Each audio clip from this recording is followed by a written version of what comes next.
President, in 2020, when you were talking about unrest in American cities, you said, quote, "We have to go by the laws. We can't call in the National Guard unless we're requested by a governor." What changed now? Why is this situation different to not consult with Governor Newsom about this? Well, the biggest change from that statement is we have an incompetent governor. So I talked about governors, but I didn't talk about he's an incompetent governor. Look at the job he's doing in California. He's destroying one of our great states. And if I didn't get involved, if we didn't bring the Guard in, and we would bring more in if we needed it, because we have to make sure there's going to be law and order. You had a disaster happening. And they now admit it was a disaster. I watched the chief yesterday, who's a good man, by the way, and he said, "Well, we're lucky we did this because they were overwhelmed. You saw what was happening.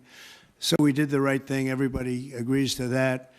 But you have a governor who let the city burn down, didn't want water to be sent down to him. I sent billions of gallons of water. I wanted to do it in the first term. He wouldn't do it over. I don't know. They have environmental reasons, but there were no environmental reasons. I think it's just a political philosophy. But it's lucky for the people in Los Angeles and in California that we did what we did. We got it just in time. It's still simmering a little bit, but not very much. Yep. And what crime has he committed that would warrant his arrest? What crime has Governor Newsom committed? A crime has he committed? Yeah, to warrant his arrest, as you had I think his suggested earlier. primary crime is running for governor because he's done such a bad job. What he's done to that state is like what Biden did to this country. And that's pretty bad. It's the wrong philosophy. Thousands, hundreds of thousands of illegal immigrants, many of them prisoners. They're taking up your health care. They're taking up your space in schools. They're taking up your hospital. And in many cases, they're criminals. And we have to do something about it, and we're doing something about it. I want to thank the incredible patriots of ICE and Tom Homan, who has been incredible, and Kristi Noem, likewise incredible. The job they're doing, and it's like an unforced error. There was no reason for this. 21 million people were allowed into our country, and many of those people were criminals. And it's a shame. It's a shame, but we're getting them out, and I will say I think it's a 95-5 issue, just like so many other issues, 95-5. And the Democrats lost an election in a landslide because they're on the wrong side of the issues. I mean, it's not even conceivable that somebody would do the kind of things that he did. And then, you talk about projects. They want to build a train going from San Francisco to L.A., and it's costing hundreds of billions of dollars more than they thought it was going to cost. It's not even believable. To Brad and to people sitting here, would you believe that a train, it was going to cost X dollars and it might be 100 times X? Would have paid for this for about 50 million American children. You're right. 50 million American children instead of a 3-mile train track that never got built. We could have put Lincoln in charge with no experience. He would have done a good job. I guarantee you that. All right, please, Peter. Mr. President, have you gotten an update from your negotiating? Thank you, President Trump. So it seems like Gavin Newsom likes the attention that he's getting right now from you. I do. Yeah, I think it seems like he does. If you look at recent history, somebody who was running for president, you, who got arrested and had a mugshot, you could make the argument that politically that wound up helping you. Are you worried at all at this moment that talking about him getting arrested could be helpful to his political prospects? Because a lot of people think he wants to be sitting right where you are. Well, in my case, it was a witch hunt, and everybody knew it. And I was able to explain that during the process. Otherwise, I wouldn't be sitting here right now. And it was a total witch hunt. It's proven to be a witch hunt, and you see what's happened. In his case, it really is very obvious. You look at what's happened between the fires, I could name 10 things right now. We talk about the trains. We talk about all of the costs in California. You talk about all of the people that are flowing in, destroying life for everyone else. So no, I don't think it's going to help him. I think it's actually very bad for him. And right around the time that we were walking in here, the governor and the state attorney general said that they're going to sue you for sending the National Guard in. They're saying there's no invasion, there's no rebellion. The president is trying to manufacture chaos and crisis on the ground for his own political ends. Federalizing the California National Guard is an abuse of the president's authority under law. Well, But- you know, it's interesting. You watched the same clips as I did. Cars burning all over the place, people rioting. And by the way, we stopped it. We were able to make it much better, but it still looked pretty bad. And in watching clips last night, people were saying, this is really a big problem. And until we went in, if we didn't do the job, that place would be burning down just like the houses burned down. They were in big trouble last night, Peter. You know it. And the night before, and the night before that. And I feel we had no choice. I don't want to see happen what happened so many times in this country. I watched Minneapolis burn. Look at what happened in so many different parts of California. You take a look at what happened in San Diego. There's so many different places where we let it burn. We want to be politically correct. We wanted to be nice. We want to be nice to the criminal. And what you're doing is destroying the fabric of our life in this country. No, we did the right thing. We've been given credit by people that I would least suspect. Why I would say that some of the people that came in and said, thank goodness, they said, some of them, thank God that Trump got involved.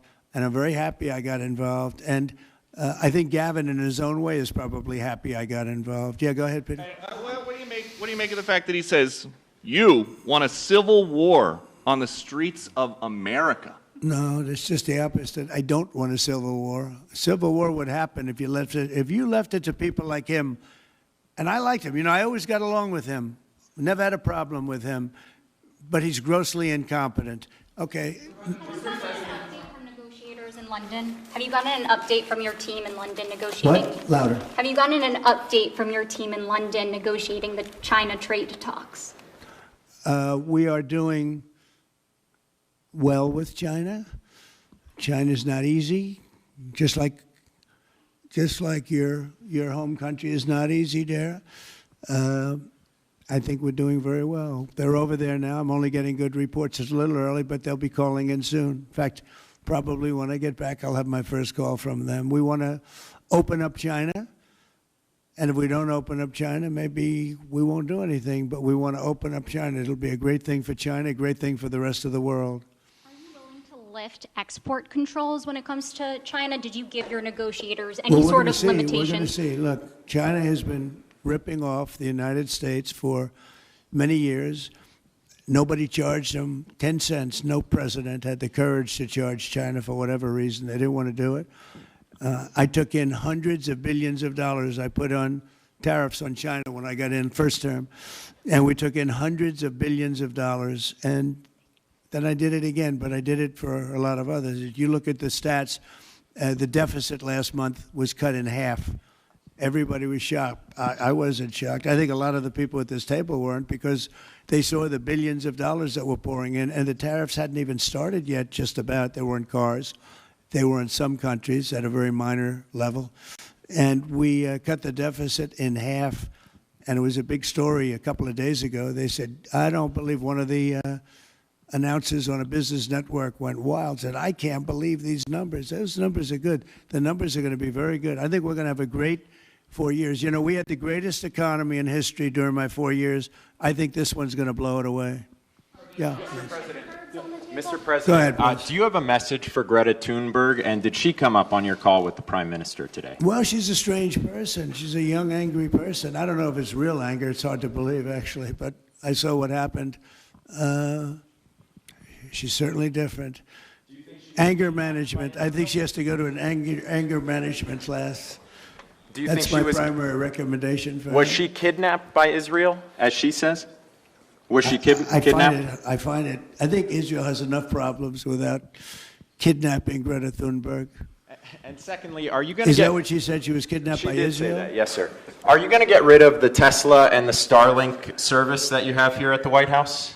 No, I haven't heard that. I mean, I may move the Tesla around a little bit, but I don't think we'll be doing that with Starlink. It's a good service. Where are you going to move it to? Move it around, what do you mean? I have a lot of locations. Actually, about the Tesla. I had so many locations, I don't know what to do with them all. About the Tesla, did you ever see Elon Musk get physical with the Treasury Secretary? No, I didn't. And I tried to They ask... did have an argument, but I didn't see it. I didn't see a lot of physicality there. And there was this New York Times report that he did not want to talk about, Elon Musk, that alleged that he, towards the end of his time in the White House, was blurring the lines between recreational use of drugs and medicinal. Do you think he ever had drugs here at the White House? I really don't know. I don't think so. I hope not. Look, I wish him well. You understand. We had a good relationship, and I just wish him well. Very well, actually. Yeah. About aid in Gaza, you mentioned now the flotilla. Do you have a response at all about Israel intercepting this boat? And can you give us an update on what's happening to the entry of aid into Gaza right now? We've had people being shot by Israeli forces who are trying to get aid from the Gaza Humanitarian Foundation. Yes. Gaza right now is in the midst of a massive negotiation between us and Hamas and Israel, and Iran actually is involved. And we'll see what's going to happen with Gaza. We want to get the hostages back. That's all I can tell you. Yeah, please, in the back. I can go back to California briefly. You had said yesterday when asked by reporters that it was not an insurrection taking place, but then on Truth Social a bit later, you had said they were insurrectionists. After what you've seen now... You're talking about in L.A.? Yes, sir, in L.A. I wouldn't call it quite an insurrection, but it could have led to an insurrection. I mean, that was a lot of harm that was going on last night. I watched it very closely. And it was amazing that the job that the National Guard did. And by the way, the police were working very hard also. But, you know, the police are given instructions to be politically correct. I said, no, you don't have to be politically correct. You have to do the job. And on Elon Musk, do you plan to speak to him on the phone anytime soon? I know some... Which one? On Elon Musk, do you plan to speak to him on the phone anytime soon? I haven't really thought about it, actually. I would imagine he wants to speak to me. I would think that. If I were him, I'd want to speak to me. And maybe he was already called. You'd have to ask him whether or not he's already called. But I'd have no problem with it. If he calls you, pick up and speak to him? Well, I don't want to say that, but I would imagine he'd want to talk to me. You were supposed to get a counter Yeah, please. proposal. You were supposed to get a counter proposal from Iran today. Have you gotten that proposal? And what is the main impediment? We have a meeting with Iran on Thursday, so we're going to wait till Thursday. And what's for the that main proposal. impediment to getting a deal? Well, they're just asking for things that you can't do. They don't want to give up what they have to give up. You know what that is. They seek enrichment. We can't have enrichment. We want just the opposite. And so far, they're not there. I hate to say that because the alternative is a very, very dire one, but they're not there. They have given us their thoughts on the deal, and I said, it's just not acceptable. Was the main topic for Prime Minister Netanyahu today when you spoke? I would say, yeah. I don't know what else. I can talk about the weather. Well, you can talk about Lebanon also, sir. Pretty much Lebanon. That's the main topic. Lebanon is a We ceasefire talked in Lebanon. about Lebanon Yes. also, yeah. We did.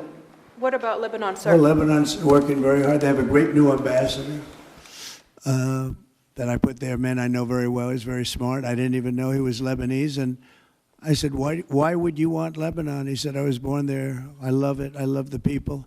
I said, it's very dangerous going to Lebanon. There are some ambassadorships that are wonderful. There are some that are dangerous. I said, Michel, his name is. It's a he, Michel, very elegant man. And I said, why would you want this?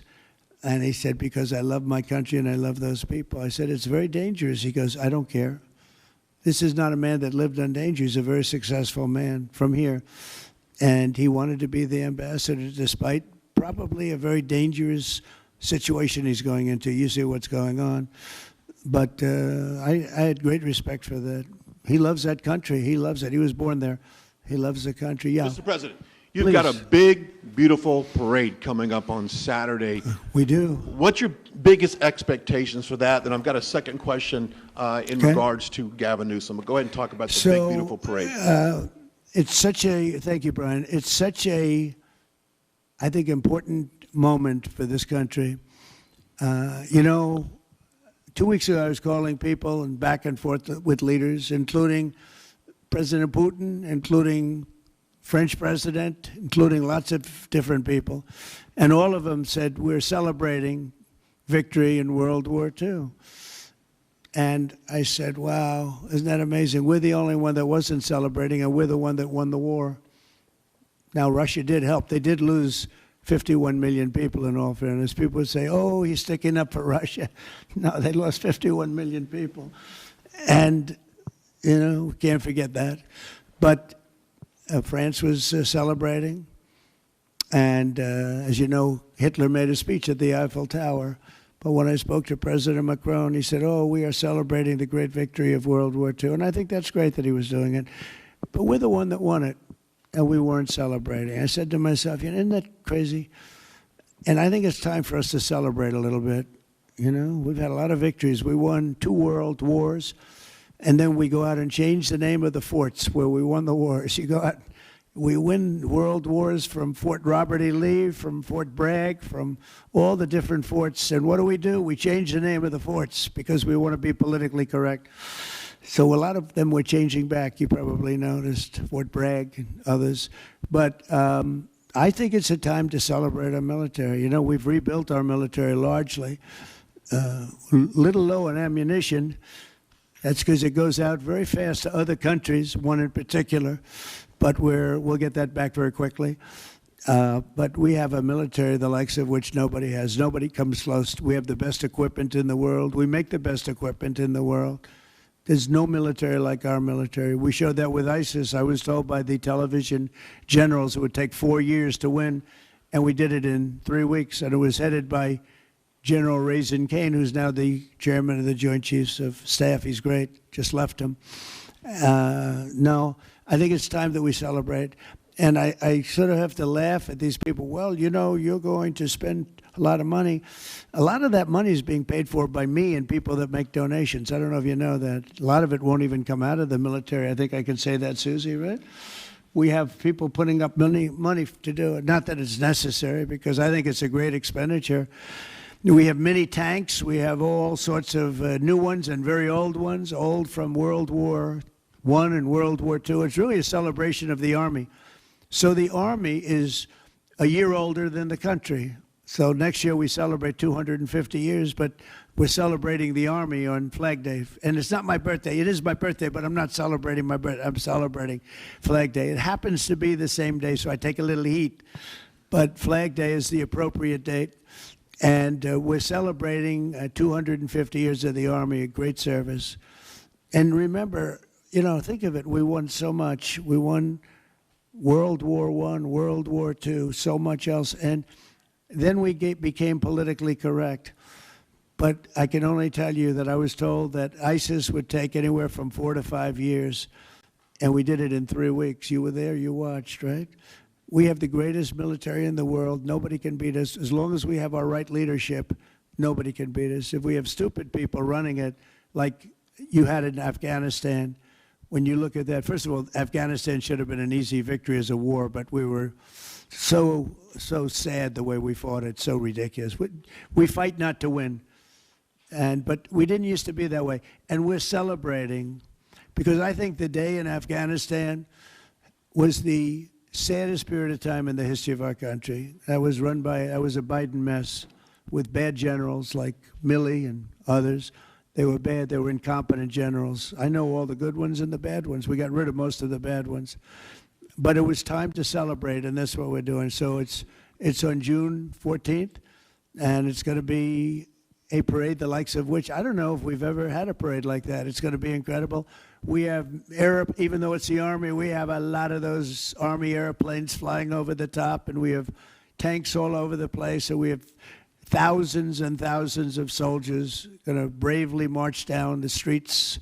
It's going to be a beautiful day, I think, and we're going to celebrate our country. You spoke of leadership, and real quickly, speaking of Gavin Newsom, is he the right leader for California, considering how massive their economy is and all this U.S. investments coming in? Is he the right governor and leader for the future of California and for U.S. investments? I don't think he is. I mean, I think he's done a terrible job. And, he's a guy, I always got along with him. You look at his past statements about me. I was a great president. I always took care of California, all that. But I'm just talking on results. You look, he has the advantage of beautiful weather, maybe the best weather of any state when you think about it. Beautiful weather, beautiful ocean, beautiful everything. You have all the advantages, and he didn't take advantage of that. And he's let people come in by the millions who are overrunning your hospitals, your education system, and your police are being overrun. Look at what's happened. He should only be happy I sent in the military, because if I didn't send them in, you would have had a problem there, the likes of which we haven't seen in a long time. Yeah, please. Thank you, Brian, very much. Supersonic flight. On supersonic flight. Deadline? Supersonic? Yes, sir. I know you just signed an executive order on it. Do you want to see a supersonic Air Force One in the next 10 years or so? Oh, well, I don't care too much about that, but I would like to see, if you think about it, flight, the word flight's an interesting word, but it's probably the only category where we've actually gone backwards, because we used to have the Concorde, and we could fly to London, Brad, very quickly and nicely, and today it takes you 2 times and 3 times as long. It's the only thing where we've regressed. By the way, the Concorde, to my way of thinking, to this day, Michael, because you're very much into aesthetics, I know, but to this day was one of the most beautiful pieces of art I've ever seen. It was a piece of art, the beauty of the Concorde. It was the most beautiful plane, but it was got you there in half the time. Now you spend a lot of time, and there's no reason for it. Because, they have the sonic boom. It's not a huge problem, but they have the sonic boom thing pretty well figured out. The technology changes, the change in the skin, the change in weight, all of the other things. There's no reason why we shouldn't do great. So we are making it possible for them to do supersonic and get us back on the track. I mean, think of it, 30 years ago, we actually had planes that flew much faster than we do now. It took you half the time to get to a location. So we've regressed, and we're going to progress. Mr. President, Mr. President? Sort of an amazing thing, isn't it? We've gone backwards. On Wall Street, they haven't done that. If Goldman Sachs was like that, you wouldn't have Goldman Sachs anymore. Mr. President, are you planning to deploy Marines? Are you planning to deploy Marines in California to address the situation in Los Angeles? Are you going to deploy Marines in California? We'll see what happens. I mean, I think we have it very well under control. I think it would have been a very bad situation. It was heading in the wrong direction. It's now heading in the right direction, and we hope to have the support of Gavin, because Gavin's the big beneficiary as we straighten out his problems. I mean, his state is a mess. And I'd like to get somebody involved in the rail, because, personally, it should have never been built, because you can fly there for $2, and what are you doing? They're doing that. You could drive, you could do lots of different things. If they did a study, if you gave every passenger the finest limousine service in the history of our world, the most expensive chauffeur-driven, white-glove limousine service back and forth, we would have saved billions of dollars as opposed to building this monstrosity that's going up. And I've never seen anything. I've seen cost overruns. I'm a person, I've always done well on cost overruns. I don't have them. But I will tell you, I have never seen cost overruns. You see them where they're 20% more, 50%, 100% more. These are thousands of percent. Nobody even knows. They have no idea. And it was supposed to be from San Francisco to Los Angeles. Well, they just made it way outside of Los Angeles. It's stopping in the middle of, I don't want to say nowhere, because I happen to like one of those little cities very much, but it's way short of the destination. And our government is saying, why are we involved in this thing? It's been handled so badly. Before him, but he really blew it. So, all right, one more question. Any of the discussions that were had there and the purpose of that retreat, your time at Camp David? What? Your time at Camp David, can you speak to what discussions were had there and the purpose of that retreat? Well, I don't want to speak to discussions. I mean, I told you what we were there for a little bit. We had discussions on many topics. We had a group of people, a large group of people, including generals and admirals and lots of others. And all I can say is our country's in great shape. We're in great shape economically. The bill that Mike and Jason and all the people are working on is going to be, I think, amazing. I think it's going to be one of the most important pieces of legislation we've ever had in this country. It's going to do things that you wouldn't believe. We're going to, I have a very simple phrase. We ran an election on very simple words: make America great again. That's what we're doing. We're making it great. We're making it safe. We're making it beautiful. And we're making it very wealthy again. Wealth is okay. You need wealth to take care of lots of other people. We have to make our country better. It has to heal from 4 years of abuse. Our country was abused badly by a very incompetent person, and a group of people that weren't incompetent, but they were radical left lunatics. And they ran the country with an auto pen. And I hope that law enforcement's looking at that very seriously. That's like a takeover of our country in a certain way, because this guy had no idea what he was doing. You saw that during the debate. You saw that in other cases. I mean, he had no idea. I saw it years ago. By the way, 40 years ago, he had no. He was bad 40 years ago. We're not just talking about. And they always like to say age, but it's not age. I know people 88, 89, 92. Bernie Marcus, who just passed away, was 95. I spoke to him a year before. He was 100%.